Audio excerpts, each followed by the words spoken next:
ان الحمد لله نحمده ونستعينه ونستغفره ونعوذ بالله من شرور انفسنا ومن سيئات اعمالنا من يهده الله فلا مضل له ومن يضلله فلا هادي له واشهد ان لا اله الا الله وحده لا شريك له واشهد ان محمدا عبده ورسوله اما بعد فان خير الحديث كتاب الله وخير الهدي هدي محمد صلى الله عليه وسلم وشر الأمور محدثاتها وكل محدثة بدعة وكل بدعة ضلالة وكل ضلالة في النار. أعوذ بالله السميع العليم من الشيطان الرجيم من همزه ونفخه ونفثه. بسم الله الرحمن الرحيم. رب اشرح لي صدري ويسر لي أمري واحلل عقدة من لساني يفقهوا قولي. بسم الله الرحمن الرحيم. ان اللہ وملائکتہ یصلون علی النبی یا ایہا الذین آمنوا صلوا علیہ وسلموا تسلیما. اللہم صل علی محمد وعلی آل محمد کما صلیت علی ابراہیم وعلی آل ابراہیم انک حمید مجید. اللہم بارک علی محمد وعلی آل محمد کما بارکت علی ابراہیم وعلی آل ابراہیم انک حمید مجید. آج 2 اگست 2014 کو ہفتے کے دن قرآن کلاس نمبر 136 میں ہم انشاءاللہ تعالی سورۃ التوبہ کی آیت نمبر 32 سے شروع کریں گے. بسم اللہ الرحمن الرحیم. یریدون ان یطفئوا نور اللہ. یہ منافقین اور کفار تو یہ چاہتے ہیں کہ وہ اللہ تعالیٰ کے نور کو بجھا دیں بِأَفْوَاهِهِمْ اپنی منہ کی پھونکوں سے. اب اس میں محاورتاً بھی یہ بات استعمال ہوئی ہے اور اردو میں بھی محاورہ بولا جاتا ہے کہ پھونکوں سے یہ چراغ بجھایا نہ جائے گا، اور اس کے واضح معنی اور بھی ہیں کہ اپنے منہ کی افواہوں کے ذریعے اور منہ سے پراپوگنڈا کر کے نبی صلی اللہ علیہ وسلم کی دعوت کو یہ ناکام نہیں کر سکیں گے. جس طریقے سے ایک مضبوط چراغ کو صرف پھونکے مار کے نہیں بجھایا جا سکتا، اس طریقے سے اللہ تبارک و تعالیٰ نے اس دین کو غالب کرنا ہے. ان یہودیوں کی سازشوں کی وجہ سے جو یہ سازشیں کر رہے ہیں کافروں کے ساتھ مل کے، اسلام کو نقصان نہیں پہنچے گا، بلکہ اللہ تعالیٰ اپنے محبوب صلی اللہ علیہ وسلم کے ساتھ جو وعدہ کیا اسے پورا کرے گا. اور وہی بات ساتھ آ گئی وَيَأْبَى اللَّهُ إِلَّا أَن يُتِمَّ نُورَهُ، جبکہ اللہ تعالیٰ تو انکار فرماتا ہے یہاں تک کہ وہ اپنے نور کو تمام کر دے، مکمل کر دے. وَلَوْ كَرِهَ الْكَافِرُونَ، چاہے کافر اس بات کا برا مان جائے. اب سورۃ التوبہ کی آیت نمبر 33 اہم ترین آیات میں سے قرآن کی ایک آیت ہے، اور قرآن پاک میں یہ تقریباً کم از کم 3-4 دفعہ یہ آیت ریپیٹ ہوئی ہے. هو الذي ارسل رسوله بالهدى ودين الحق ليظهره على الدين كله ولو كره المشركون. ایک جگہ آتا ہے ولو كره الكافرون، سورۃ الفتح میں بھی آئے گی، سورۃ الصف میں بھی آیت آئے گی. هو الذي ارسل رسوله بالهدى، وہی اللہ ہے جس نے اپنے رسول کو الہدى یعنی قرآن کے ساتھ مبعوث کیا،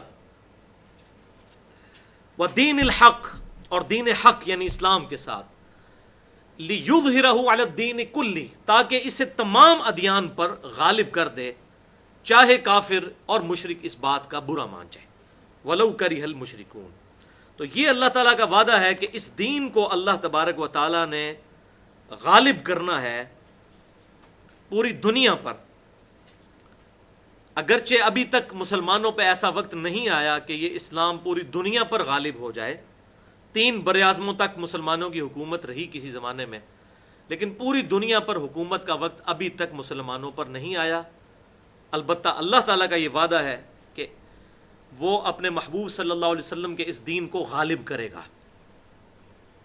چنانچہ اسی کانٹیکسٹ میں سنن ابی داؤد میں انٹرنیشنل نمبرنگ کے مطابق 4282 نمبر حدیث ہے، اور جامعہ ترمذی میں انٹرنیشنل نمبرنگ کے مطابق 2280 نمبر حدیث ہے کہ امام کائنات سید الاولین والآخرین شفیع المذنبین رحمۃ للعالمین سیدنا و مولانا امام اعظم محمد رسول اللہ صلی اللہ علیہ وسلم نے ارشاد فرمایا کہ دنیا اس وقت تک ختم نہیں ہوگی، قیامت اس وقت تک قائم نہیں ہوگی جب تک کہ اللہ تعالیٰ میرے اہل بیت میں سے میرے نام پر، یعنی محمد نام پر، امام محمد مہدی، جس کے باپ کا نام میرے باپ کے نام پر ہوگا، ایک ایسا شخص میرے اہل بیت میں سے پیدا نہ کر دے کہ پوری دنیا جو اس وقت ظلم و ستم میں گھری ہوگی، وہ پوری دنیا سے ظلم کو ختم کر کے عدل و انصاف سے پوری دنیا کو بھر دے گا۔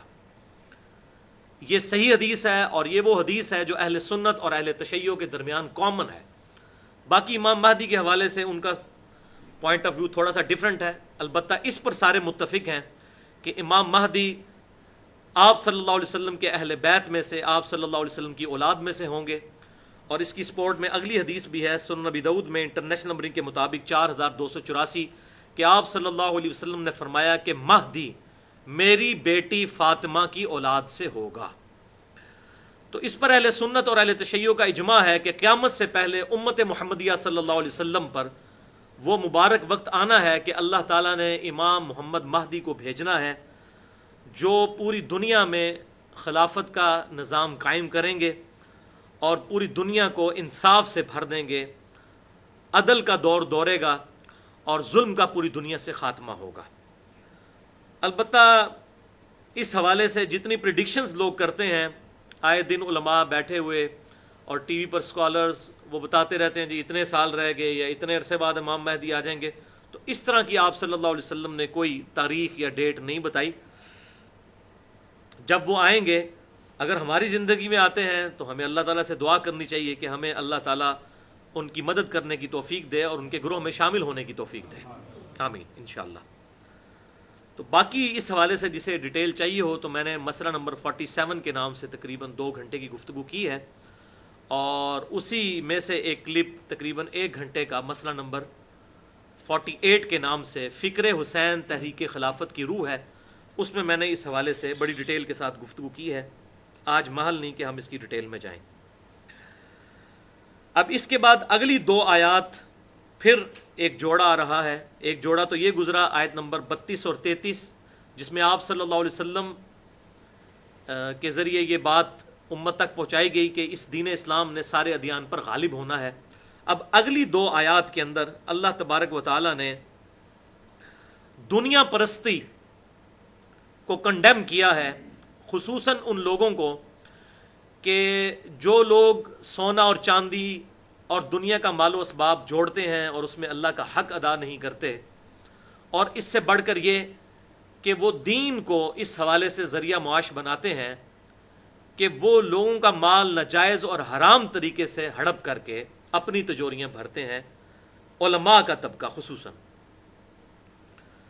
اور اس حوالے سے میں نے بڑی ڈیٹیل گفتگو کی تھی تقریباً 1.5-2 سال پہلے، مسئلہ نمبر 51 کے نام سے، رزق حرام کی مذمت، دنیا پرستی کا انجام اور اس کا علاج، جس میں نے 7 مختلف مقامات سے قرآن پاک سے آیات کراس ریفرنس کے طور پر کوٹ کی تھیں، اور تقریباً 17 صحیح الاسناد احادیث، جن میں سے 15 صحیح بخاری اور صحیح مسلم سے تھیں، ایک المستدرک للحاکم سے تھی اور ایک جامعہ ترمذی سے، کہ اس امت کا سب سے بڑا فتنہ مال ہے، اور پرٹیکولرلی قرآن پاک میں جتنی بھی آیات حرام خوری پر آئی ہیں وہ ہیں ہی علماء کے بارے میں۔ اور اس میں یہ میں نے چیلنج دیا تھا اس حوالے سے کہ قرآن پاک میں جہاں بھی حرام خوری کی بات ہوئی ہو اور علماء کا ذکر نہ آیا ہو، یہ ہو ہی نہیں سکتا۔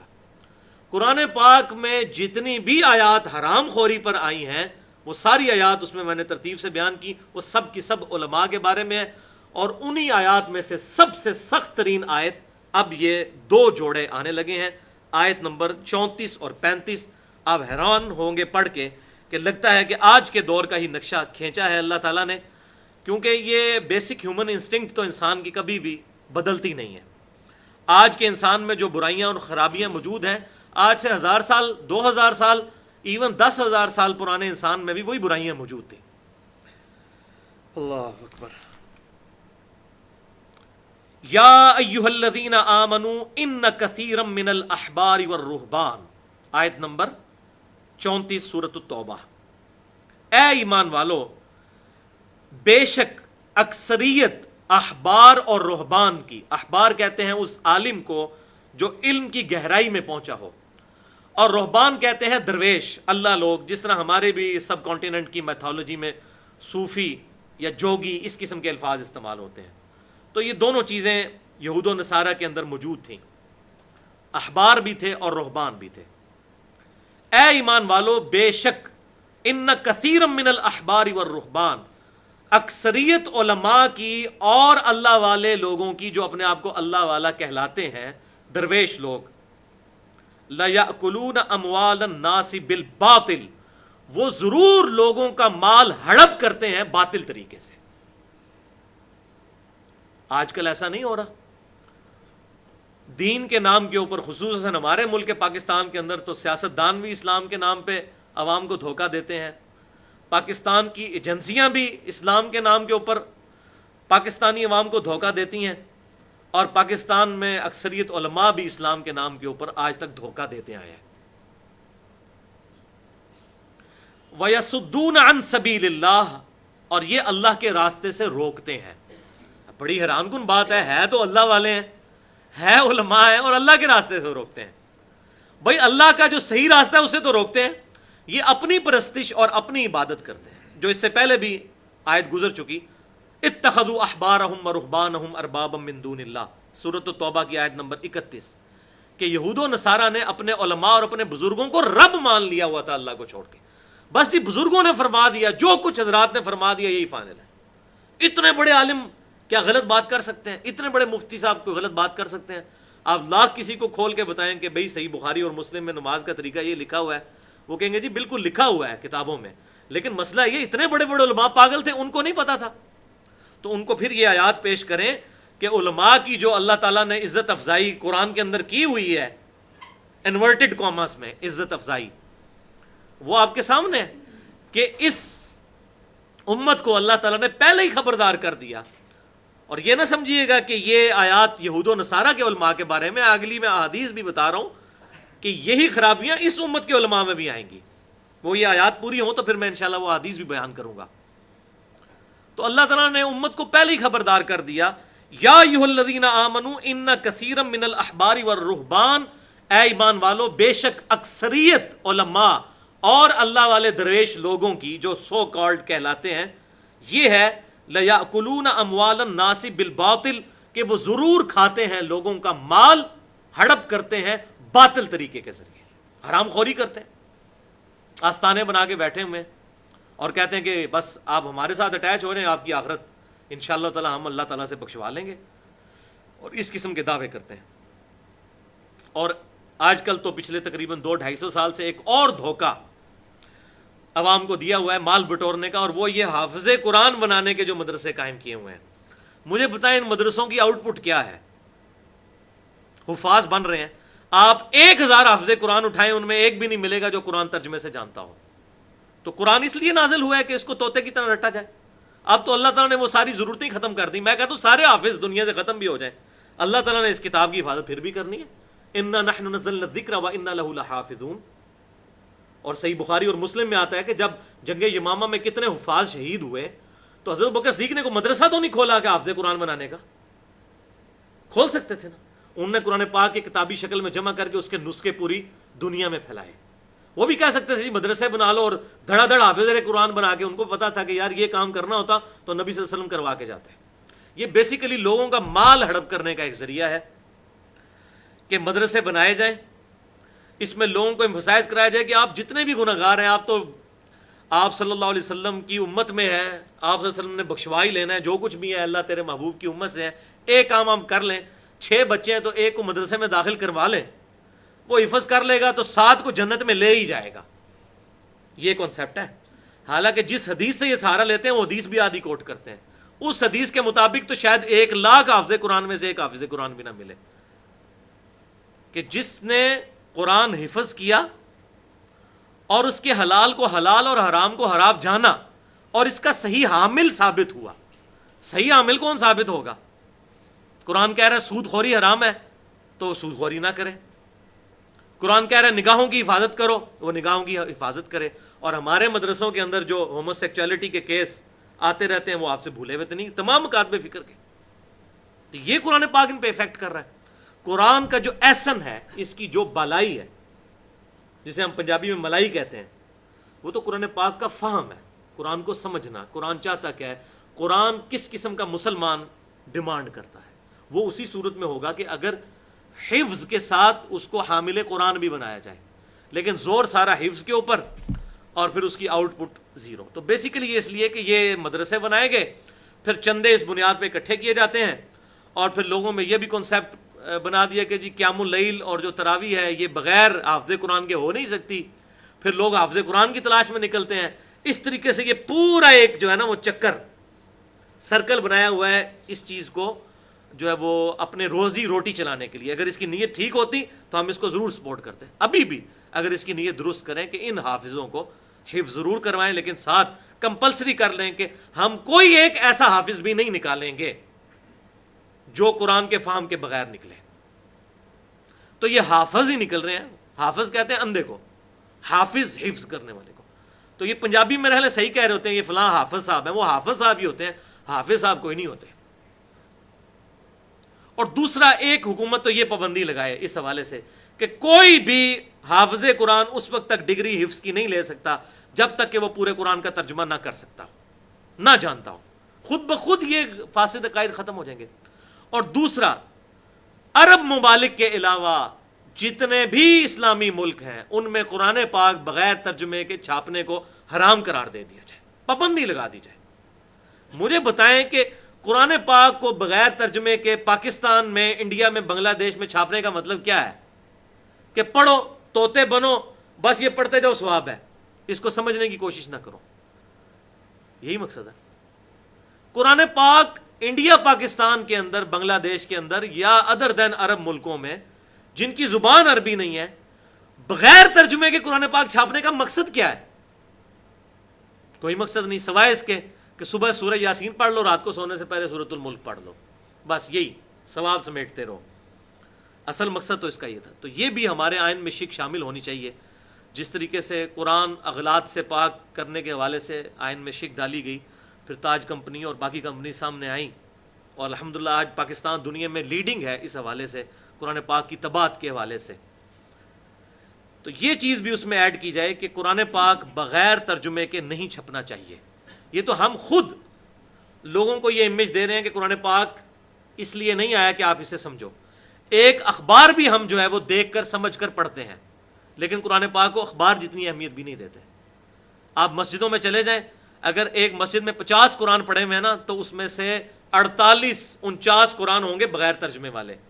ایک شاید ترجمے والا ہو، اور وہ بھی آپ کو غلاف میں لپٹا ہوا نظر آئے گا، کیونکہ تھوڑا موٹا ہوتا ہے، اس کے لیے خوبصورت سا غلاف ہوگا، پھر اوپر غلاف اتنا لپیٹ دیا جائے گا کہ کوئی دور سے دیکھے اس کو کون کھولے اور بند کرے، تو بغیر ترجمے والا اٹھا لے. تو یہ غیر محسوس طریقے سے شیطان اس قرآن سے امت کو دور کر رہا ہے. وَلِعَوْذُ بِاللَّهِ تَعَالَى. تو بات کہاں سے کہاں نکل گئی. اللہ تعالیٰ فرماتا ہے کہ بے شک علماء اور اللہ والے کہلوانے والے لوگوں کی اکثریت ان لوگوں پر مشتمل ہے جو لوگوں کا مال حرام طریقے سے ہڑپ کرتے ہیں اور اللہ کے راستے سے روکتے ہیں. والذین یکنزون الذهب والفضہ، اور وہ خزانے جمع کرتے ہیں سونے اور چاندی کے. اس وقت یہی دو سکے چلتے تھے. سونے کا سکہ جو ہے وہ دینار کہلاتا تھا، اور چاندی کا سکہ جو ہے وہ درہم کہلاتا تھا. اور جو اس کی فیس ویلیو ہوتی تھی وہی اس کی انسٹنکٹ ویلیو بھی ہوتی تھی. دنیا میں کہیں بھی سونے کا دینار لے جائیں آپ کو کرنسی چینج نہیں کرنی پڑتی تھی، کیونکہ سونے کی اپنی ورتھ ہے، اس کی ایک انسٹنکٹ ویلیو بھی ہے. لیکن اب یہ کرنسی نوٹ کا فتنہ آ گیا. وہ انشاءاللہ تعالی جب یہ آگے آیات آئیں گی 1-2 درس کے بعد، زکوٰۃ کے صحیح احکام و مسائل میں انشاءاللہ اس میں بتاؤں گا، اس میں یہ سارا فراڈ بتاؤں گا کہ کرنسی نوٹ کے ذریعے کس طریقے سے سودی سسٹم کو رائج کیا گیا ہے پوری دنیا کے اندر. بہرحال سونا اور چاندی سے مراد مال و دولت ہے. اور اس وقت اگر ہمارے پاس مال و دولت بینک میں اکاؤنٹ کی فارم میں بھی موجود ہے تو بیسیکلی تو وہ نوٹ جو ہیں وہ بھی سرٹیفکیٹ ہیں اس سونے کا جو اسٹیٹ بینک نے رکھا ہوتا ہے. تو بیسیکلی نوٹ بھی سونے کا ہی ایکویلنٹ ہوتا ہے. تو جس نے بھی مال و دولت جوڑا ہوا ہے، ان لوگوں کے بارے میں، علماء کے بارے میں پرٹیکولر آ رہا ہے کہ وہ لوگ جو کہ جوڑ کر رکھتے ہیں سونا اور چاندی، ولا ينفقونها فی سبیل اللہ، اور اس میں سے اللہ کی راہ میں خرچ نہیں کرتے۔ اللہ کی راہ میں کیسے خرچ کریں بھائی؟ 1000 روپے میں سے 100 روپے میں سے 2.5 روپے زکوٰۃ نکالنا تو بڑا آسان ہے۔ اسی طریقے سے 10,000 روپے میں سے 250 روپے زکوٰۃ نکالنا تو بڑا آسان ہے۔ 1,00,000 روپے میں سے 2,500 روپے زکوٰۃ نکالنا تو بڑا آسان ہے، لیکن 1 کروڑ روپے میں سے 2.5 لاکھ روپے زکوٰۃ نکالنا مشکل ہے، اور 1 ارب روپے میں سے 2.5 کروڑ زکوٰۃ نکالنا اس سے بھی زیادہ مشکل ہے۔ تو جو مال بڑھتا جائے گا تو فتنہ بڑھتا چلا جائے گا۔ یہ 100 روپے میں 2.5 روپے میں بڑے کم نظر آ رہے ہوتے ہیں، کہتے ہیں 2.5% تو ہے، یہ 2.5% 100 روپے تک تو بڑا اچھا فارمولہ ہے۔ جب یہ کروڑوں اور اربوں میں بات پہنچتی ہے نا، پھر زکوٰۃ بھی کروڑوں میں اور اربوں میں جا کے پہنچ جاتی ہے، اس وقت بڑا مشکل ہو جاتا ہے۔ تو اللہ کی راہ میں وہ خرچ نہیں کرتے، ڈیٹم لیول بھی اچیو نہیں کرتے جو زکوٰۃ کا ہے۔ فَبَشِّرْهُمْ بِعَذَابٍ عَلِيمٍ، تو اے محبوب صلی اللہ علیہ وسلم ان کو خوشخبری دے دو دردناک عذاب کی۔ ٹونٹ دیکھیں کیسا ہے اس آیت کے اندر، خوشخبری سناؤ انہیں دردناک عذاب کی، کہ ان کے لیے اللہ تعالیٰ نے دردناک عذاب تیار کر رکھا ہے، وَلِعَاذُ بِاللَّهِ تَعَالَى۔ اور عذاب کیا ہوگا؟ یوم یحما علیہا فی نار جہنم، اس قیامت کے دن اس سونا اور چاندی کو تپایا جائے گا، گرم کیا جائے گا دوزخ کی آگ پر، فتکوا بہا جباہہم، پھر داغی جائیں گی ان کی پیشانیاں۔ اس سونے اور چاندی جو انہوں نے جوڑا ہوا تھا اس کو گرم کر کے، اس گرم سونا اور چاندی کو پگھلے ہوئے ایک لاوے کی فارم میں وہ تختیاں بنا کے ان کے ماتھے کو داغا جائے گا، وجنوبہم، اور ان کے پہلوؤں کو داغا جائے گا، وظہورہم، اور ان کی پیٹھوں کو داغا جائے گا، اور پھر کہا جائے گا ھذا ما کنزتم لانفسکم، یہ ہے وہ مال جسے تم اپنے لیے جوڑا کرتے تھے، فذوقوا ما کنتم تکنزون، پس چکھو اب اس خزانے کا مزہ جو تم دنیا میں جوڑا کرتے تھے، والعیاذ باللہ تعالی۔ اب دیکھیں یہ 2 آیات مال کی محبت کو کنڈیم کرنے کے لیے قرآن پاک میں ایپیکس اور ذروہ سنام ہے، اور اس میں پرٹیکولر علماء کا ذکر آیا کہ انہوں نے دین کے نام کے اوپر مال و دولت اور سونے جواہرات جوڑے ہوئے ہیں، اور پھر نام لیتے ہیں انہیں جی نہیں یہ تو ہم جو کچھ اپنی ذات کے اوپر لگا رہے ہیں، یہ گاڑیاں، یہ مکان، یہ سب کچھ، یہ تو ہماری تو کوئی بھی چیز ملکیت نہیں، یہ تو ہماری جماعت کی ملکیت ہے۔ اچھا جی جماعت کی ملکیت ہے آپ کی، تو یہ بتائیے کہ سیدنا ابوبکر صدیق رضی اللہ تعالیٰ عنہ جو صحابہ اکرام کی مبارک جماعت کے امیر تھے، ان سے بڑی مبارک جماعت کون سی تھی؟ جب ان کو خلیفہ چنا گیا تو صحیح بخاری اٹھا کے دیکھ لیں، وہ تجارت کے لیے نکلنے لگے تو باقی صحابہ نے کہا آپ تجارت کریں گے تو خلافت کے امور کیسے چلیں گے؟ تو انہوں نے کہا میں نے اپنے بال بچوں کو بھوکا مارنا ہے۔ آج کے کوئی بزرگ ہوتے ہیں وہ کہتے ہیں جی ایک پھوک ماروں گا تو سب کچھ ہو جائے گا، لیکن صحابہ کرام تو بیچارے صاحب کرامت نہیں تھے نا، یہ تو بعد کے لوگوں نے کرامتیں بنا لی نا اس قسم کی۔ تو باقی پھر اصحاب نے مشورہ کیا، اور ایک عام مہاجر کا جو وظیفہ تھا نا وہ ان کے لیے مقرر کیا گیا خلیفہ کے لیے، اور مہاجر کا وظیفہ کیا تھا؟ 2 وقت کی روٹی۔ تو پھر ہمارے علماء اور ائمہ مساجد اور خطبہ اور جماعتوں کے امیر کہتے ہیں جی ہم نے اپنی زندگی دین کے لیے وقف کی ہوئی ہے تو دین سے ہی کھانا ہے، بھائی دین سے کھانا ہے۔ پھر سیدنا ابوبکر صدیق رضی اللہ تعالیٰ عنہ آپ کے لیے آئیڈیل پرسنالٹی ہیں، ان کے لیے صحابہ کرام نے جو چیز مقرر کی وہ آپ اپنے لیے مقرر کریں۔ جس نے اپنا ذریعہ معاش دین کو بنایا ہے وہ دین سے بس اتنا کما سکتا ہے کہ اس کی 2 وقت کی روٹی پوری ہو، وہ مال نہیں جوڑ سکتا۔ کیوں؟ چوپڑیاں نالے دو اس نے تو آخرت چائس کی ہے نا، کہ میں اللہ کے لیے وقف ہوں، میں دنیا سے بس دین سے اتنا لوں گا کہ 2 وقت کی میری روٹی پوری ہو، میں تو اللہ سے لوں گا۔ اور اگر اس نے دنیا میں بھی ٹھاٹ کی زندگی گزارنی ہے تو یہ جماعت کے امیر ہٹے نا، ہمیں امیر بنائے نا۔ آپ میں کہتا ہوں ہر بندے کو کسی نشئی پوڈری کو بھی کہیں کہ تجھے جناب ایئر کنڈیشن گاڑیاں اور 50 باڈی گارڈ اور کروڑوں روپے کے پلاٹ ملیں گے, وہ کہے گا جی مجھے آپ میر بنا لیں, میری داڑھی تو نہیں تو بھی تلے چلی جائے گی, میں رکھنا لمبی داڑھی, شلوار کتنے تک گوڑیاں تک کرا لو میرے کو, یہ تو موج ہے بھائی, پوری دن مزدوری کرنا تو بڑا مشکل کام ہے. تو یہ بات سمجھیں کہ دین سے جو بندہ ذریعہ معاش جس نے بنایا ہوا ہے, بس وہ اتنی روٹی لے گا کہ 2 وقت کی روٹی اس کی پوری ہو, وہ اپنے خزانے نہیں بنا سکتا, عیاشی کی زندگی نہیں وہ گزار سکتا. تو بھائیو اس نے تو اللہ تعالیٰ سے یہ کمٹمنٹ کی تھی کہ میں نے بدلہ لینا ہے آخرت میں, تو اب جب آخرت میں لینا تو چوپڑیاں نہ لے, 2 نہیں, ایک کھانے پراٹھے, وہ بھی 2 پراٹھے نہیں ہو سکتے, پراٹھا ایک ہی کھایا جاتا ہے. دنیا کے اندر اگر کوئی شخص اپنے آپ کو دین کے لیے وقف کرنا چاہتا ہے اور مال بھی کمانا چاہتا ہے اور جوڑنا چاہتا ہے, پھر وہ یہ کرے گا کہ ذریعہ معاش دین کو نہ بنائے, وہ پھر دنیاوی طور پر کاروبار کرے یا کوئی نوکری اختیار کرے اور ساتھ ساتھ دین کا پارٹ ٹائم کام کرے. وہ جتنا مرضی مال جوڑے اس کی زکوٰۃ دیتا رہے, وہ بالکل ٹھیک ہے. تو یہاں پر بھی پرٹیکولر علماء کا رد آیا کہ جو مال کو جوڑتے ہیں اور پھر اس میں سے اللہ کی راہ میں خرچ بھی نہیں کرتے, ان کے ساتھ کیا معاملے آخرت میں ہونے والے ہیں. اس کانٹیکسٹ میں بہت سی احادیث موجود ہیں. ایک تو میں نے لیکچر کا حوالہ دیا مسئلہ نمبر 51 کے نام سے, رزق حرام, دنیا پرستی کا انجام اور اس کا علاج, اس میں میں نے چیزیں بتائی ہیں. 5 احادیث اس حوالے سے میں اس کے ساتھ ہی کلیئر کر دیتا ہوں تاکہ ہمارا کانسیپٹ مزید کلیئر ہو جائے. پہلی حدیث صحیح بخاری اور صحیح مسلم کے متفق علیہ حدیث ہے کہ آپ صلی اللہ علیہ وسلم نے ارشاد فرمایا کہ تم بھی اگلے لوگوں کی پیروی شروع کر دو گے, قدم با قدم, بالشت بر بالشت,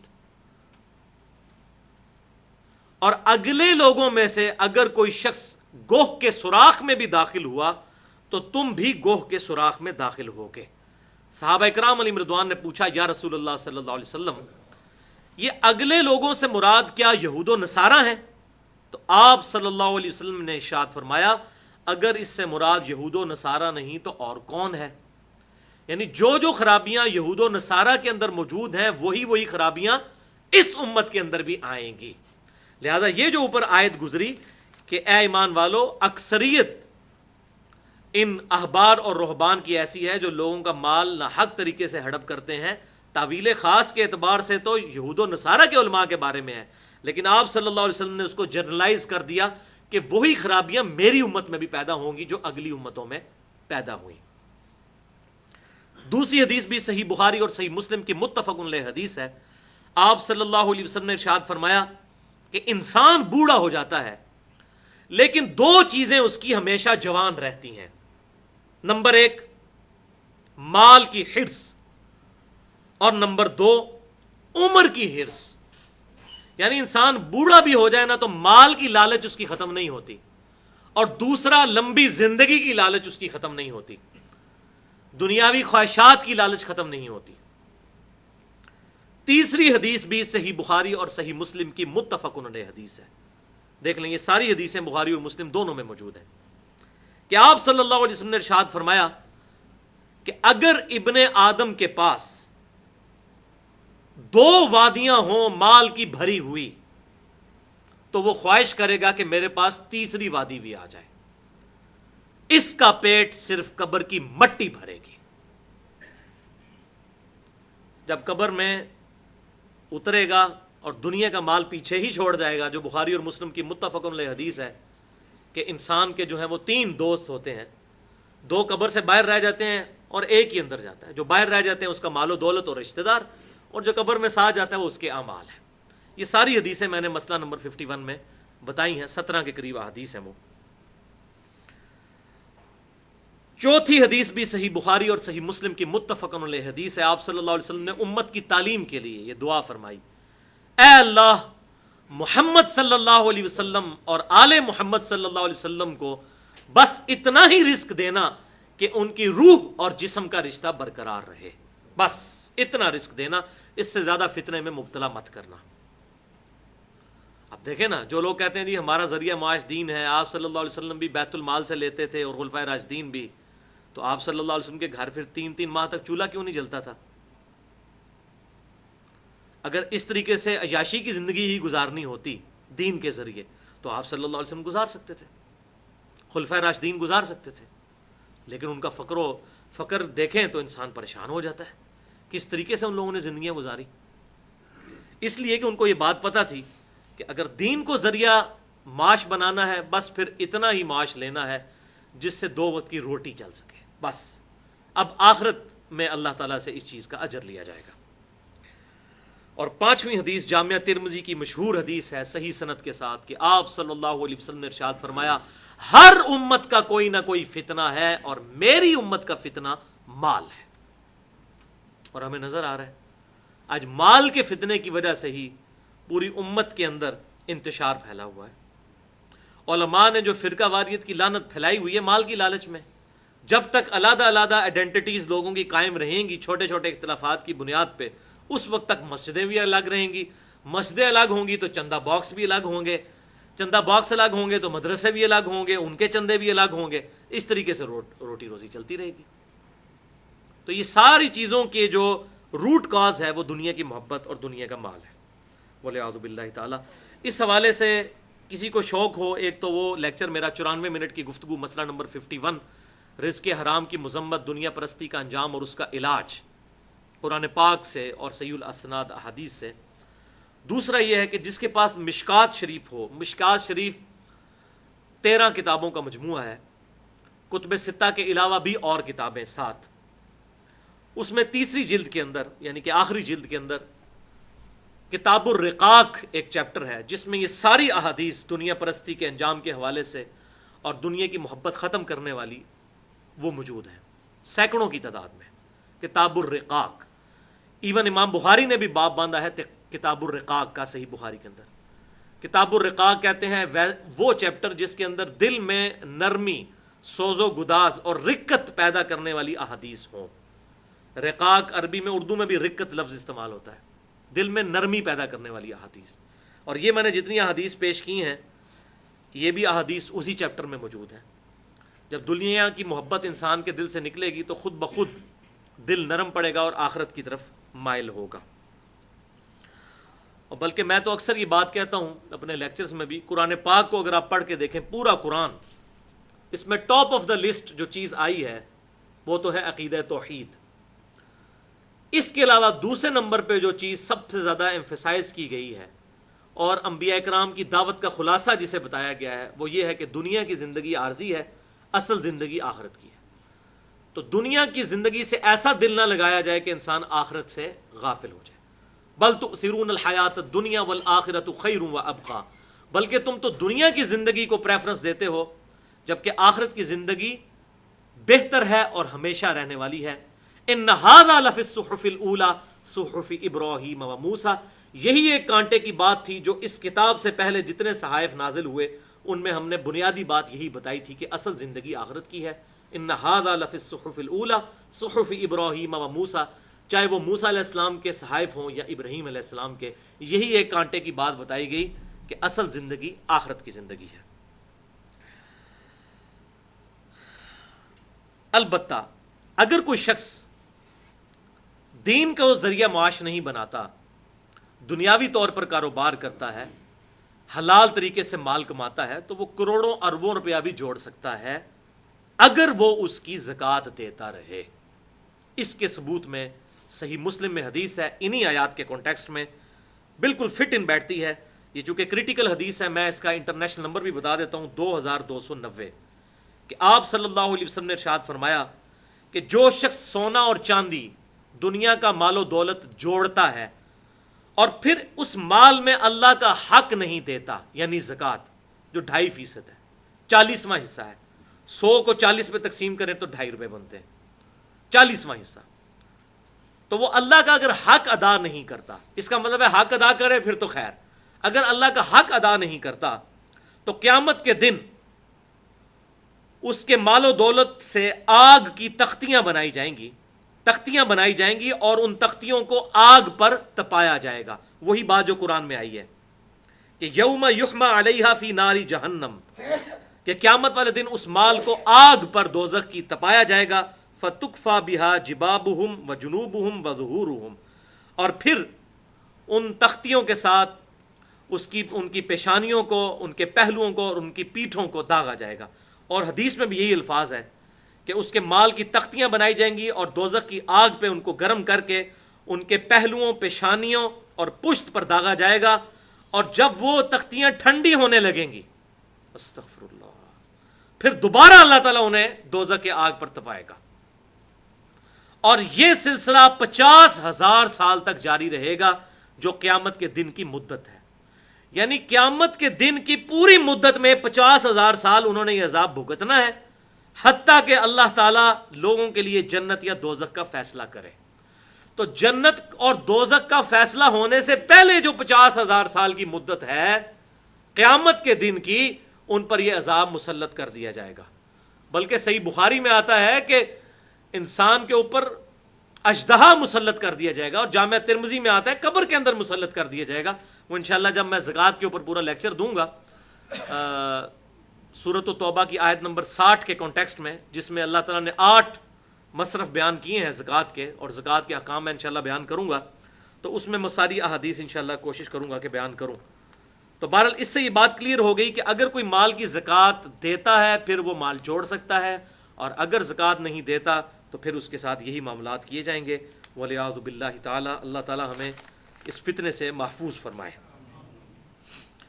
اب اگلی 2 آیات پھر جوڑے کی شکل میں ہیں، آیت نمبر 36 اور 37۔ آج 3 جوڑے آئے ہیں جو ہم نے ڈسکس کیے ہیں۔ آیت نمبر 32 اور 33 آپ صلی اللہ علیہ وسلم کی دعوت کے غلبے کے حوالے سے، اس کے بعد 34 اور 35 یہ دنیا میں مال و دولت جوڑنا اور اس کا حق نہ ادا کرنا اور حرام خوری کرنا، اور اب تیسرا جوڑا آیا ہے آیت نمبر 36 اور 37۔ پہلے یہ 2 آیات پڑھ لیں، پھر انشاءاللہ میں اس کو بریف بھی کرتا ہوں۔ ان عدت الشہور عند اللہ 12 شہرا فی کتاب اللہ، بے شک مہینوں کی تعداد اللہ تعالیٰ کے ہاں اس کی کتاب میں 12 ہے۔ یوم خلق السماوات والارض، اس دن سے جب سے اللہ تعالیٰ نے زمین و آسمان کو پیدا فرمایا، یعنی اللہ تعالیٰ نے جب سے زمین و آسمان کو پیدا فرمایا ہے، اللہ تعالیٰ نے اپنی کتاب میں یعنی لوح محفوظ میں مہینوں کی تعداد ایک سال کے اندر 12 مقرر کر دی ہے۔ منہا اربعۃ حرم، اور ان 12 میں سے 4 مہینے حرمت والے ہیں۔ وہ کون کون سے ہیں وہ انشاءاللہ بخاری اور مسلم سے میں بعد میں حدیث بیان کروں گا، اس میں کلیئر ہو جائے گا۔ تو 12 میں سے 4 مہینے حرمت والے ہیں۔ اب یہ دیکھیں عجیب اتفاق ہے کہ چاہے شمسی اعتبار سے ہو اس کے بھی 12 مہینے ہیں، اور قمری اعتبار سے بھی 12 مہینے ہیں۔ اس کے علاوہ بھی آپ اگر دوسرے جو ہمارے پنجابی میں سن چلتا ہے، اسی طریقے سے چائنیز کا اپنا چلتا ہے، سب میں 12 مہینے ہوتے ہیں۔ دنوں کا ضرور فرق ہوتا ہے۔ پنجابی میں اب جو پنجابی کے یہ ساون، بھادوں اور جیٹھ، ہار، یہ جتنے مہینے چلتے ہیں اس میں 32 دن کا بھی مہینہ ہوتا ہے، لیکن مہینے 12 ہی ہیں۔ تو اللہ تعالیٰ نے جب سے زمین و آسمان کو پیدا فرمایا، اللہ تعالیٰ نے لوح محفوظ پہ اپنی کتاب میں مہینوں کی تعداد 12 ہی لکھی ہے، ان میں سے 4 حرمت والے ہیں۔ ذالک دین القیم، یہی ہے قیم قائم دین۔ فلا تظلموا فیہن انفسکم، پس ان مہینوں میں اپنے آپ پر ظلم مت کرو، یعنی مہینوں کی حرمت کو پامال نہ کرو۔ اب یہ مہینے ایسے تھے کہ ان مہینوں میں قتال کرنا بھی منع تھا، یعنی مسلمان کافروں کے ساتھ بھی لڑائی جھگڑا نہیں کر سکتے۔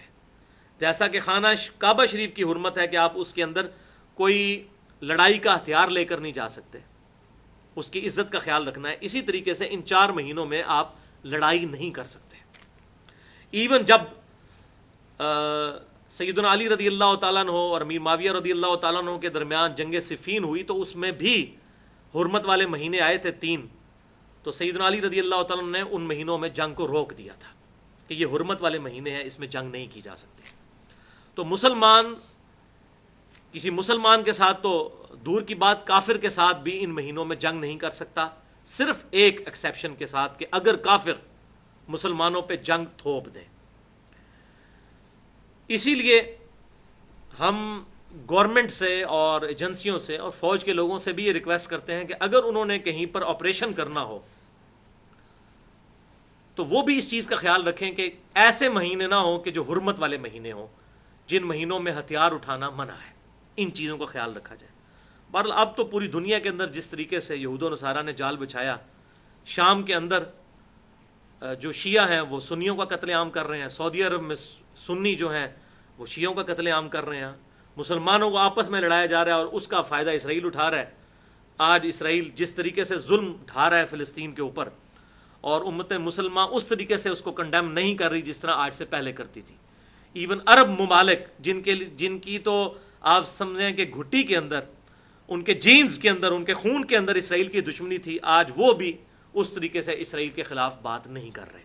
اس کی وجہ یہی ہے کہ مسلمان اپنی آپس کی اندرونی خانہ جنگی کا شکار ہے، اور کافروں نے ہمیں اس بنیاد کے اوپر بانٹ دیا ہوا ہے۔ اب وہ تو کوئی پرواہ نہیں کر رہے۔ فلسطین کے اندر تقریباً 40% شیعہ بھی ہیں، 60% سنی ہیں، لیکن جب امریکہ کی بہاف کے اوپر اور اس کی شے کے اوپر اسرائیل جو وہاں پر بمباری کر رہا ہے، تو وہ تو یہ تو نہیں کہہ رہا کہ میں سنیوں کو ماروں گا اور شیعوں کو چھوڑ دوں گا، یا شیعہ کو ماروں گا سنیوں کو چھوڑ دوں گا۔ وہ تو قتل عام کر رہے ہیں، اور یہی وجہ ہے کہ وہاں پر سنی شیعہ کی جو تنظیمیں ہیں وہ آپس میں پھر بھی حماس اور حزب اللہ آپس میں ایک دوسرے کو سپورٹ کرتی ہیں۔ ایون ایران جو حماس ہے، جو سنیوں کی تنظیم ہے اور ڈومیننٹ اس میں اہل حدیث ہیں، ان کو ایران والے سپورٹ کرتے ہیں اسرائیل کے خلاف، کہ ہمارا دشمن تو کامن ہے اسرائیل۔ بہرحال اللہ تعالیٰ مسلمانوں کو غیرت دے، مسلمان حکمرانوں کو غیرت دے۔ ایک وہ وقت تھا ذوالفقار علی بھٹو جس میں لاکھ خامیاں صحیح، لیکن جب اسرائیل نے فلسطین کے اوپر اس طریقے سے اٹیک کیے تھے تو اس نے یہاں سے جو ہے وہ ہوائی جہاز بھی بھیجے تھے، اپنے پائلٹس بھی بھیجے تھے، سعودی عرب کے اسرائیل کے جہاز بھی گرائے گئے تھے، اور پھر بعد میں اسرائیل کو اس نے دھمکی بھی لگائی تھی میں پوری بریگیڈ بھیج دوں گا اگر تم نے وہ فلسطین کے ساتھ ایسا معاملہ کیا۔ تو اسرائیل بالکل بیک فوٹ پہ چلا گیا، بلکہ اسرائیل کے منسٹرز نے جو بعد میں کتابیں لکھی ہیں ان کتابوں میں انہوں نے ضرور مینشن کی ہے یہ بات کہ اگر اس وقت بھٹو ہمیں دھمکی نہ لگاتا تو ہم تو اس وقت ہی لے دے جاتے اب فلسطین کو۔ تو آپ دیکھ لیں، اس کو بھی بہانے سے قتل کروا دیا۔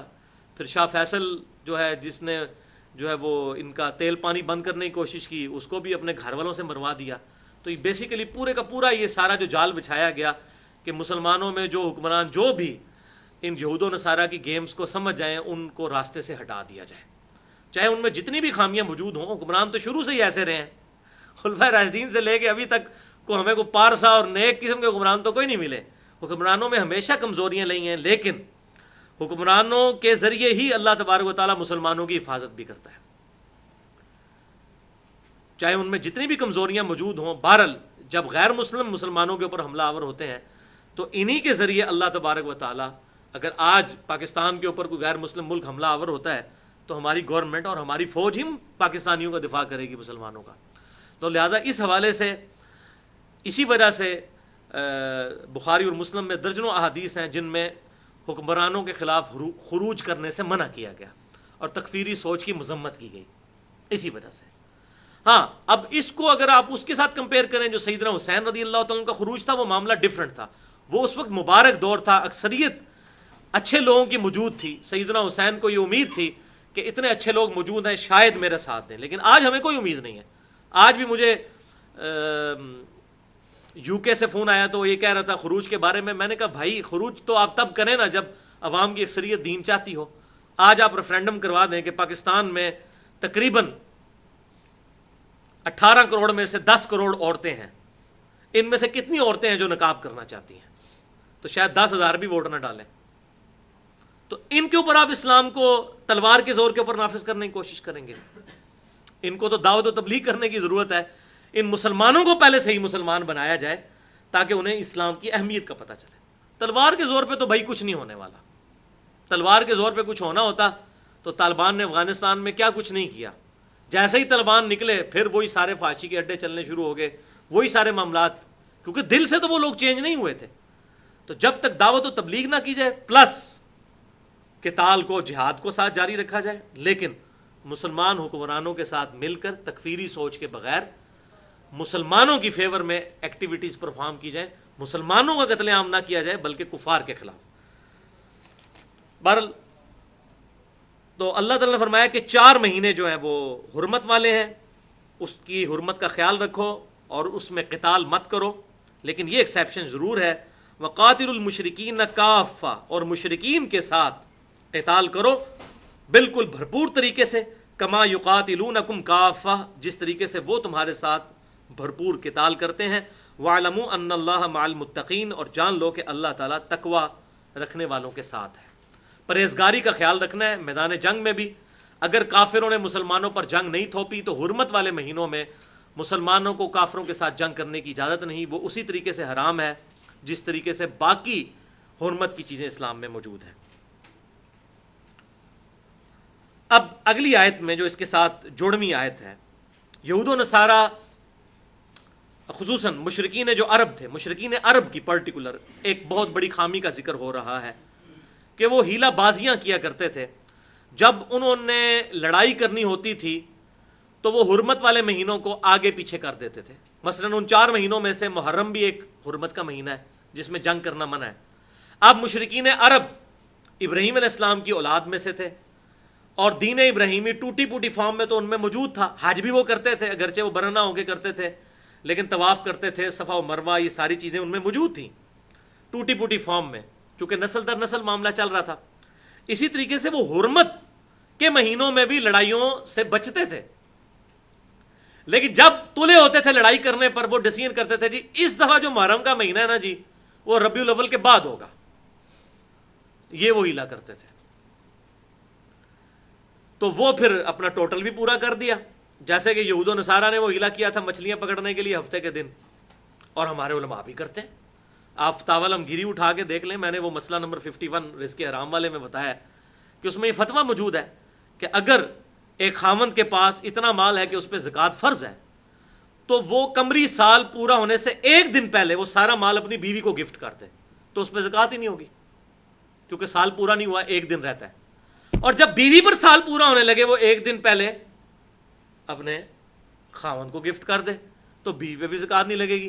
اس طریقے سے پوری زندگی گزارتے رہے تو کہتے ہیں یہ ہیلا ہے، بالکل اجازت ہے اس کی.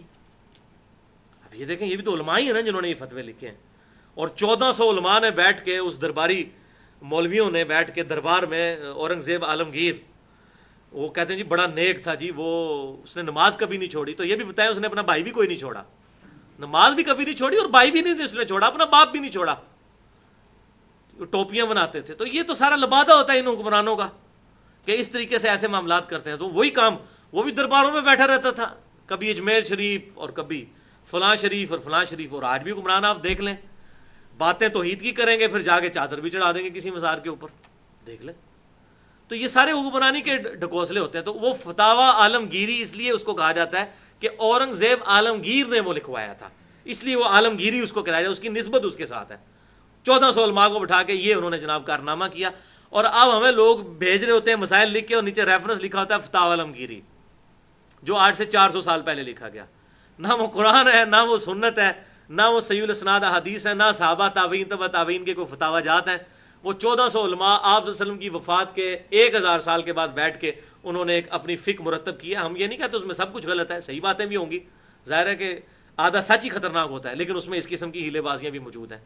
تو یہی ہیلے بازیاں مشرکین عرب بھی کرتے تھے کہ ہاں جی اس دفعہ جو محرم کا مہینہ ہے نا وہ جناب رمضان کے اندر منایا جائے گا. اب رمضان تو حرمت والا مہینہ نہیں ہے، تو رمضان کو وہ ہم محرم کی جگہ لے آئیں گے تاکہ اللہ تعالیٰ کے بھی حکم کی پاسداری، جب لڑائی تو کرنی ہے اندر، ٹھیک ہے نا، کہاں تے چٹا رکھنا ہے اس طریقے نا، ٹھیک ہے.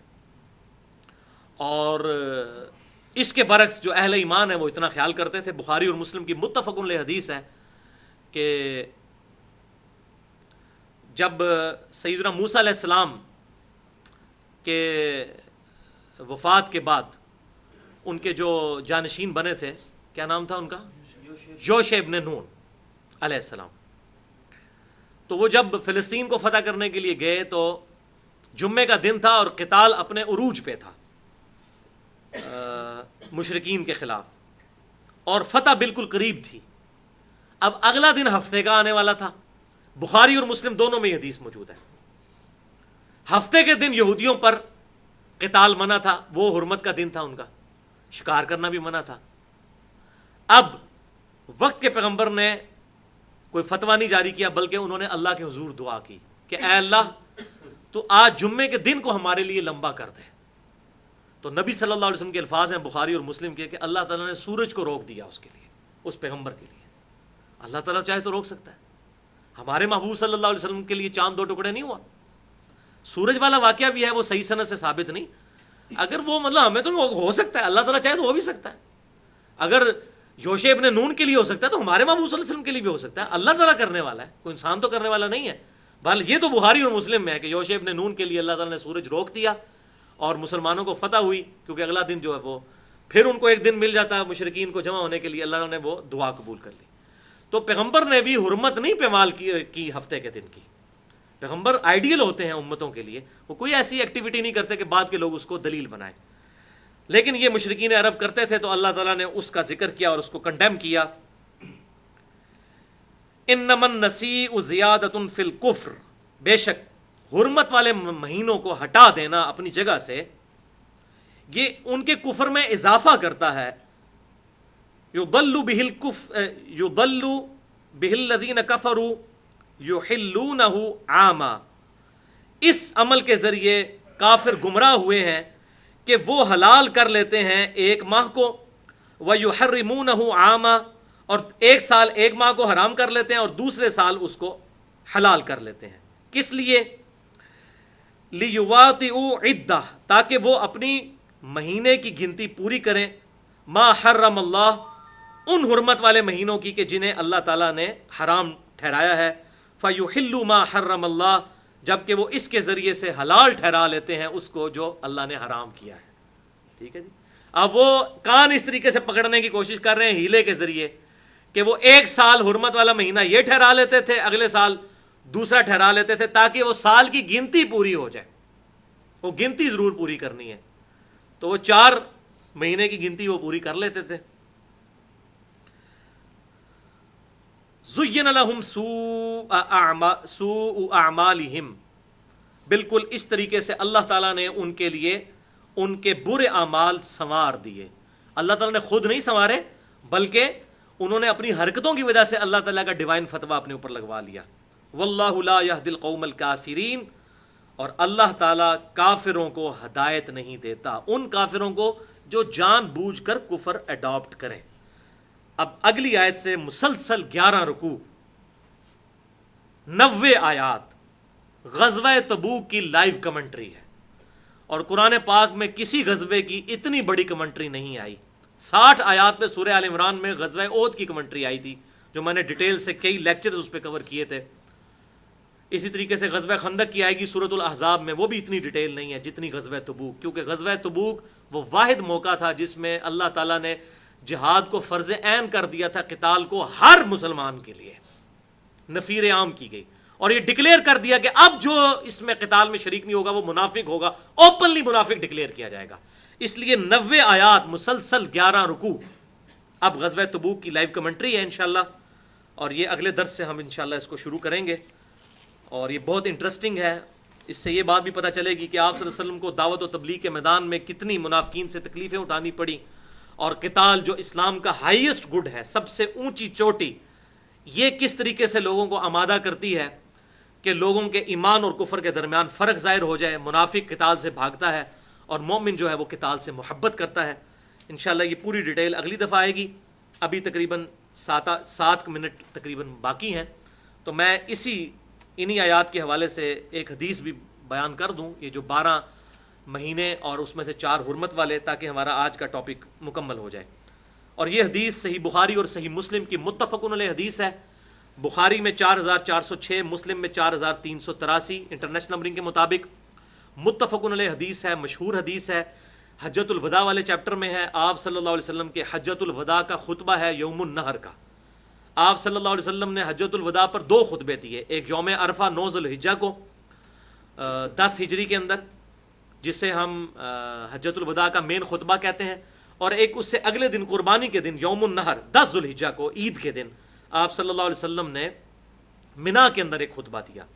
وہ آپ نے عرفات میں دیا تھا, یہ منا کے اندر دیا تھا جہاں قربانی کی جاتی ہے. یہ بھی بڑا اہم ترین خطبہ ہے.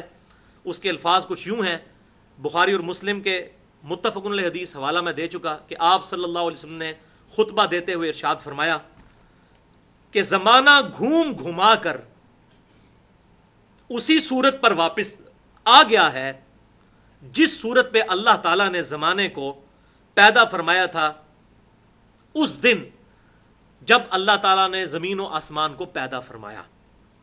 کہ سال 12 ماہ کا ہے, اس میں سے 4 مہینے حرمت کے ہیں. 3 متواتر ہیں، ذی-قعدہ، ذوالحجہ اور محرم، اور چوتھا رجب کا مہینہ ہے، جمادی الثانی اور شعبان کے درمیان آپ صلی اللہ علیہ وسلم نے ارشاد فرمایا۔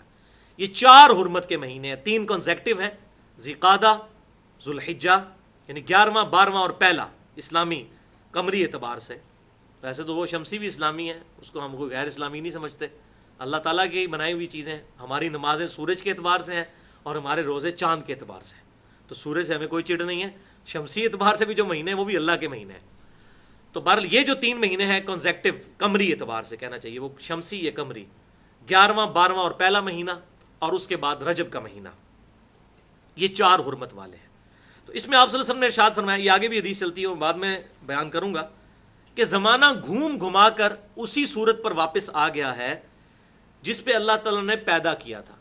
یعنی وہ جو کافر کرتے تھے کہ اس سال فلاں مہینے میں ہوگا، تو وہ بار بار اتنی دفعہ انہوں نے کیا کہ اللہ تعالیٰ کی طرف سے یہ معجزہ ہوا کہ اتنی نمبر آف آئٹریشنز پرفارم کرنے کے بعد قدرتی طور پر جس سال آپ صلی اللہ علیہ وسلم نے حج فرمایا، اس سال واقعی جو وہ ذوالحجہ کا مہینہ تھا وہ وہی مہینہ تھا جو ذوالحجہ کا ہونا چاہیے۔ تو آپ کو اللہ تعالیٰ نے یہ غیبی خبر دے دی کہ آپ صلی اللہ علیہ وسلم کی دعوت کی برکت سے اب آپ دنیا سے تشریف لے جانے والے ہیں۔ یہ اتنی دفعہ آئٹریشن پرفارم ہوئی ہیں کہ گھوم گھما کے، جیسے وہ جو آپ کی موٹر بائک کی جو نلکی ہے جس سے آپ ہوا بھرتے ہیں، تو وہ گھوم گھما کے بالکل ایگزیکٹ اسی جگہ پر واپس آ گئی ہے جو اس کی اپنی اوریجنل جگہ جہاں سے آپ اس کو ہوا بھر سکتے ہیں۔ تو اللہ تعالیٰ نے بھی، انہوں نے اتنی دفعہ آئٹریشن پرفارم کی کہ وہ گھماتی گھماتی اتنی دفعہ انہوں نے مہینے آگے پیچھے کیے کہ الٹیمیٹلی وہ سارے ایررز، غلطیاں جمع ہو کے تو زمانہ گھوم گھما کے اسی جگہ پر واپس آ گیا ہے۔ یہ ہے اس حدیث کا مطلب۔ تو اب الحمدللہ یہ ہمارے جو مہینے چل رہے ہیں یہ بالکل اس طریقے پر ہیں جب اللہ نے زمین و آسمان کو پیدا کیا، جو آیت بھی ہم نے پڑھی کہ جب سے زمین و آسمان کو پیدا کیا گیا 12 مہینے ہیں، اس میں سے 4 حرمت والے ہیں۔ تو آپ صلی اللہ علیہ وسلم نے فرمایا کہ زمانہ گھوم گھما کر اسی صورت پر واپس آ گیا ہے جیسا اللہ نے تخلیق کے دن اسے رکھا تھا۔ تو اس میں سے 4 مہینے حرمت والے ہیں، 12 میں سے وہ بتا دیے، ذی-قعدہ، ذوالحجہ، محرم اور رجب۔ پھر آپ صلی اللہ علیہ وسلم نے فرمایا یہ کون سا مہینہ ہے، اب مزید کلیریفائی کیا تو سب لوگ خاموش رہے۔ صحابہ کہتے ہیں ہم نے جواب نہیں دیا، ہم نے یہ گمان کیا شاید آپ صلی اللہ علیہ وسلم اس مہینے کے لیے کوئی اور نام رکھ دیں، تو آپ صلی اللہ علیہ وسلم کے احترام میں ہم نہیں بولے۔ تو پھر آپ نے فرمایا کیا یہ ذوالحجہ کا مہینہ نہیں ہے؟ تو تمام صحابہ نے کہا بلا یا رسول اللہ، یا رسول اللہ کیوں نہیں؟ پھر آپ صلی اللہ علیہ وسلم نے فرمایا یہ کون سا شہر ہے؟ تو صحابہ کرام خاموش رہے۔ پھر آپ صلی اللہ علیہ وسلم نے ارشاد فرمایا کیا یہ شہر مکہ نہیں ہے؟ تو تمام صحابہ نے کہا یا رسول اللہ کیوں نہیں، شہر مکہ ہے۔ پھر آپ نے فرمایا یہ آج کون سا دن ہے؟ تو تمام صحابہ خاموش رہے کہ شاید آپ صلی اللہ علیہ وسلم اس دن کا کوئی اور نام رکھیں۔ پھر آپ صلی اللہ علیہ وسلم نے فرمایا کیا آج قربانی کا دن یوم النحر 10 ذوالحجہ کا دن نہیں ہے؟ تو تمام نے کہا بلا یا رسول اللہ، کیوں نہیں یا رسول اللہ صلی اللہ علیہ وسلم، یہ آج یوم النحر قربانی کا دن ہے۔ پھر آپ صلی اللہ علیہ وسلم نے ارشاد فرمایا تمہارے خون، 3 چیزیں گنوائی، اب 3 چیزیں آپ اور سنیں، تمہارے خون، تمہارے مال اور تمہاری عزتیں ایک دوسرے کے لیے اسی طریقے سے حرمت والی ہیں کہ ان کا خیال رکھنا ہے، حرمت کا، عزت کا، جس طریقے سے اللہ کے حضور یہ مہینہ، یہ شہر مکہ اور آج یوم النحر کا دن، جس طرح یہ 3 اللہ کے حضور حرمت والے، عزت والے ہیں، بالکل اس طریقے سے ایک دوسرے کی جان، مال اور عزت ایک دوسرے مسلمان پہ حرام ہے۔ کیونکہ عموماً یہ ہوتا ہے کہ جو پرورٹڈ قسم کی مذہبی نیچر ہوتی ہے نا، وہ صرف دین کے ظاہری لبادے کو اڈاپٹ کر لیتی ہے۔ یعنی اس سے تو لوگ بہت خائف ہوں گے کہ یار یہ مکہ کا شہر ہے، اس میں بڑا احترام کرنا ہے، لیکن کسی مسلمان کا مال لوٹنا اس کو کوئی سمجھتا ہی نہیں۔ آج آپ دیکھ لیں مال لوٹا جا رہا ہے، حرام طریقے سے تاجر جو ہے وہ دھوکہ دے کے تو مال ہڑپ کر رہے ہیں۔ اسی طریقے سے یہ جی حرمت والا مہینہ ہے ذوالحجہ کا، لوگ بڑا احترام کریں گے، جی حج کا مہینہ ہے، لیکن بہت کم لوگ ہوں گے جو دوسرے کی جان کی بھی اس طریقے سے قدر کریں گے۔ آج آپ دیکھ لیں کراچی کی کیا صورتحال ہے، روزانہ کم از کم 2 درجن لوگ تو قتل ہوتے ہیں، تو مسلمان ہی مسلمان کو مار رہے ہیں۔ اسی طریقے سے عزت لوٹنے کے واقعات اکثر میڈیا میں، ہم پرنٹ میڈیا میں، الیکٹرانک میڈیا میں سنتے رہتے ہیں. تو نبی صلی اللہ علیہ وسلم نے حقوق اللہ کو حقوق العباد کے ساتھ اس طرح جوڑ دیا کہ جس طریقے سے اللہ کے یہ حق ہے کہ تم شہر مکہ کی عزت کرو، ذوالحجہ کے مہینے کی عزت کرو، اور یوم النحر کی عزت کرو، قربانی کے دن کی، بالکل اس طریقے سے اتنی ہی اہمیت ہے کہ انسان دوسرے کی جان، مال اور عزت کا بھی احترام کرے. اللہ اکبر. پھر آپ صلی اللہ علیہ وسلم نے فرمایا دیکھنا میرے بعد کافر نہ ہو جانا کہ ایک دوسرے کی گردن مارنے لگو. یہ کافروں کی صفت ہے. جس طرح نماز چھوڑنا کافر کی صفت ہے، عقیدے میں تو مسلمان ہی رہتا ہے لیکن عمل کافروں والا ہے، اس طرح ایک مسلمان کا دوسرے مسلمان کو ناحق قتل کرنا یہ بھی کفر ہے، عملاً کفر ہے. کافر نہ ہو جانا کہ ایک دوسرے کو قتل کرنا شروع کر دو. کیا میں نے اپنے رب کا پیغام تم تک پہنچا دیا؟ تمام نے بایک زبان کہا یا رسول اللہ پہنچا دیا. یوم عرفہ کے دن بھی کہا اور اس یوم النحر کے دن بھی، بخاری اور مسلم کے الفاظ ہیں. تمام نے کہا پہنچا دیا. پھر آپ صلی اللہ علیہ وسلم نے کہا اے اللہ گواہ رہنا میں نے اپنا پیغام ان تک پہنچا دیا اور یہ مان رہے ہیں. پھر آپ صلی اللہ علیہ وسلم نے ارشاد فرمایا جو یہاں پر موجود ہیں وہ اس پیغام کو ان لوگوں تک پہنچا دے جو یہاں پر موجود نہیں. بسا اوقات ایسا ہوتا ہے کہ جسے بات پہنچائی جا رہی ہوتی ہے وہ بات کو زیادہ یاد رکھنے والا ہوتا ہے اور عمل کرنے کے اعتبار سے بھی. اور یہی ہوا کہ دین نکلا تو عرب سے، لیکن دین کی خدمت پھر اجمیوں کے ذریعے ہوئی. احادیث کے تمام امام آپ کنسیڈر کر لیں، چاہے امام بخاری ہوں، عربی نہیں ہے، رشیا کے رہنے والے ہیں. امام مسلم ایران کے رہنے والے ہیں، کشیریا کے. امام ابو داؤد اور امام ترمذی افغانستان کے رہنے والے، ترمذ شہر ہے افغانستان کا. اسی طریقے سے باقی ائمہ بھی سب کے سب اجمی ہیں، عربی کوئی نہیں ہے.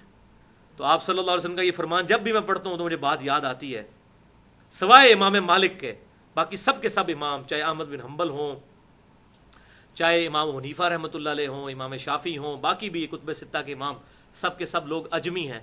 تو مجھے یہ حدیث ہمیشہ یاد آتی ہے کہ پیغام دوسروں تک پہنچا دینا. بسا اوقات جنہیں پیغام پہنچایا جا رہا ہوتا ہے وہ اس پیغام کو زیادہ سننے والے اور زیادہ یاد رکھنے والے ہوتے ہیں. الحمدللہ آج دنیا میں 100% مسلمانوں میں سے 80% مسلمان نان عربک ہیں، 20% صرف عربک ہیں. تو اگر یہ اسلام صرف عربیوں کا دین ہوتا تو صرف عرب تک رہتا. یہ پوری دنیا کی یونیورسل دین ہے الحمدللہ. تبھی تو پوری دنیا نے اس اسلام کو قبول کیا. اللہ تعالیٰ سے دعا ہے جو حق بات میں نے کہی اللہ تعالیٰ ہمارے دلوں میں راسخ فرمائے. اگر جذبات میں میرے منہ سے کوئی غلط بات نکل گئی تو اللہ تعالیٰ ہمارے دلوں سے محو کر دے. ہمیں کتاب و سنت کی تعلیمات پر عمل کر کے دوسرے بھائیوں تک پہنچانے کی توفیق عطا فرمائے. سبحانک اللہم و بحمدک اشہد ان لا الہ الا انت استغفرک و اتوب الیک وما علینا الا البلاغ المبین.